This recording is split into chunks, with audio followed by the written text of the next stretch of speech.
Hello दोस्तों, आप सब कैसे हैं? बिहार लोक सेवा आयोग द्वारा एक वैकेंसी दिया गया है, सहायक प्रशाखा पदाधिकारी। बीपीसी द्वारा ये बिहार का वैकेंसी है। इसमें कुल 41 पद हैं। देखिए इसमें अनारक्षित वर्ग के लिए कितना है? 16 है। ये 16 है। ये क्या है कि अनारक्षित मतलब कि कोई दूसरे स्टेट वाला भी डाल सकते हैं इसमें, या वहाँ का जो स्टेट वाला होंगे वो अनरिजर्व कैटेगरी का वो डाल सकते हैं। आर्थिक रूप से कमजोर वर्ग के लिए 4 है, अनुसूचित जाति के लिए 9 है, अनुसूचित जनजाति के लिए 1 है, इसी तरह पिछड़ा वर्ग के लिए 9 है और पिछड़े वर्गों की महिलाएं के लिए 1 है। इस सारा दिया है।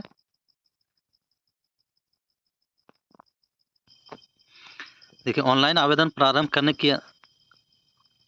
कब होगा? 29 तारीख से 29/5/2025 से इसका शुरुआत है और इसका लास्ट डेट कब है? 23/6/2025। 23 तारीख के मध्य रात तक इसका लास्ट तिथि है, भरने का फॉर्म फिलअप करने का लास्ट तिथि है।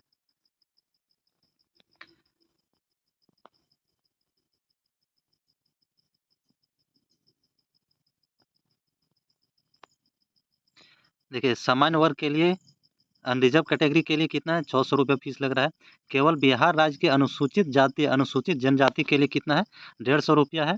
बिहार राज्य के अस्थायी निवासी सभी आरक्षित अनारक्षित महिला के लिए कितना है? 150 है। बिहार राज्य के ओनली महिला के लिए कितना है? 150 रुपीज़ है। दिव्यांग अभ्यर्थी के लिए कितना है? उसका भी 150 है। अन्य सभी उम्मीदवार के लिए कितना है? 600 रुपया लगेगा।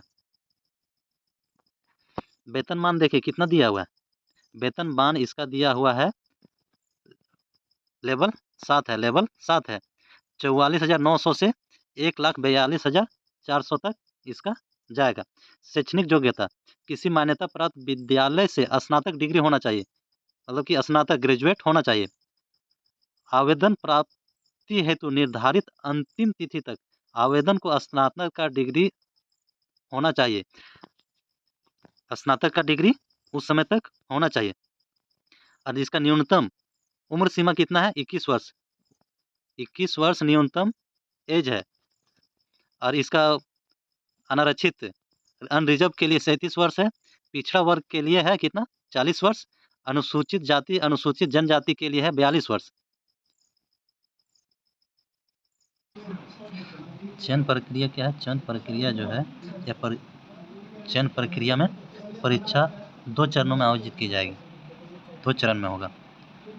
प्रथम चरण में प्रारंभिक प्रतियोगिता परीक्षा का आयोजन किया जाएगा।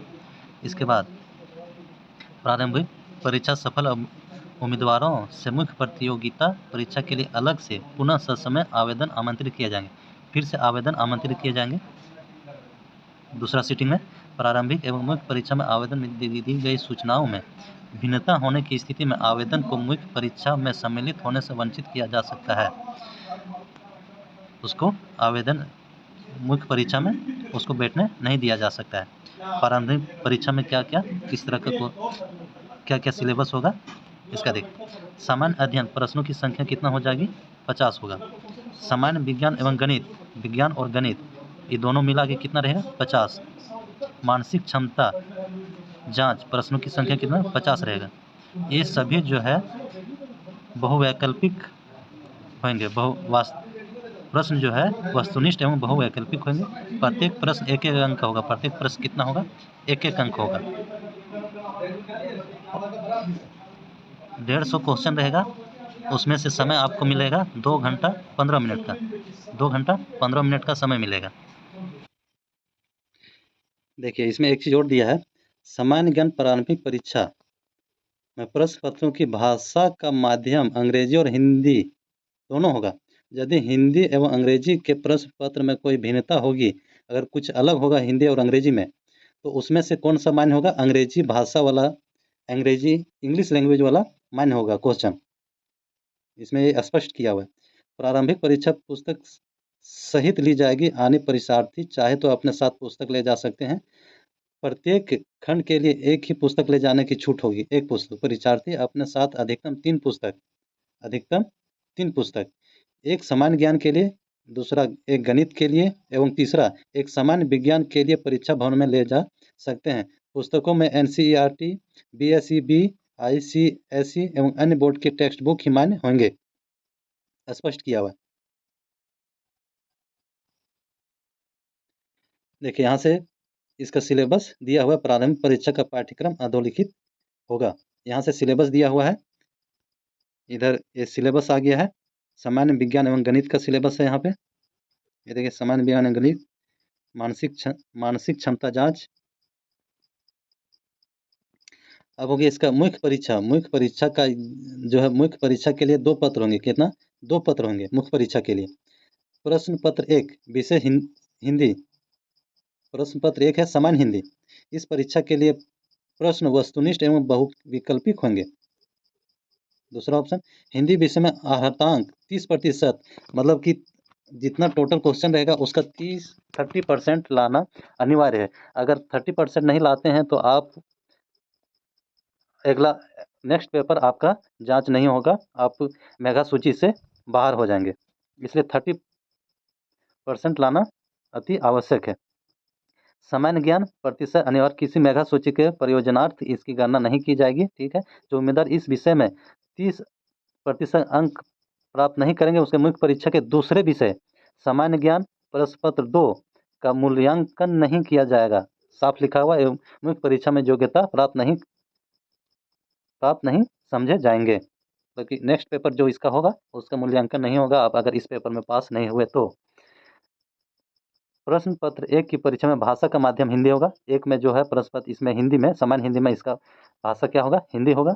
इस विषय में कुल प्रश्नों की संख्या 100 होगी। कितना है? 100 क्वेश्चन होगा इसमें। प्रत्येक प्रश्न के लिए 1 अंक होगा।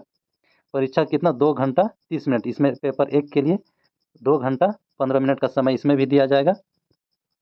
और प्रश्न पत्र 2 सामान्य ज्ञान के लिए है। प्रश्न पत्र 2 क्या है? सामान्य ज्ञान के लिए। इस परीक्षा के लिए भी वही बहुवैकल्पिक होगा। प्रश्न पत्र 2 सामान्य विषय में प्रश्नों की संख्या निम्नवत होगी। प्रश्न कितना क्या क्या होगा देख लीजिए। सामान्य अध्ययन के लिए 50 क्वेश्चन रहेगा। सामान्य विज्ञान एवं गणित ये दोनों मिला के कितना रहेगा? 50 क्वेश्चन रहेगा। मानसिक क्षमता जांच प्रश्नों की संख्या कितना रहेगा? 50। टोटल 150 का रहेगा। टोटल 150 क्वेश्चन का। सामान्य ज्ञान मुख्य परीक्षा में प्रश्न पत्रों की भाषा का माध्यम हिंदी और अंग्रेजी दोनों होगा। इसमें हिंदी और अंग्रेजी दोनों होगा। लेकिन अगर कुछ क्वेश्चन में गलती होता, क्या बोला गया है कि अंग्रेजी का मान्य होगा अगर कुछ गलती होता है क्वेश्चन में। तब प्रत्येक प्रश्न के लिए 1 अंक, प्रत्येक प्रश्न के लिए 1 नंबर मिलेगा। और परीक्षा कितना घंटा का? 2 घंटा 15 मिनट का परीक्षा अवधि मिलेगा, मतलब टाइम मिलेगा 2 घंटा 15 मिनट की। इसके बाद इसका मुख्य परीक्षा का जो है सिलेबस यहाँ से दिया गया है। देखिए मुख्य परीक्षा का पाठ्यक्रम विषय सामान्य हिंदी के लिए ये दिया हुआ है, सामान्य विज्ञान ये दिया हुआ है। आगे टोटल जो है इधर सिलेबस दिया हुआ है।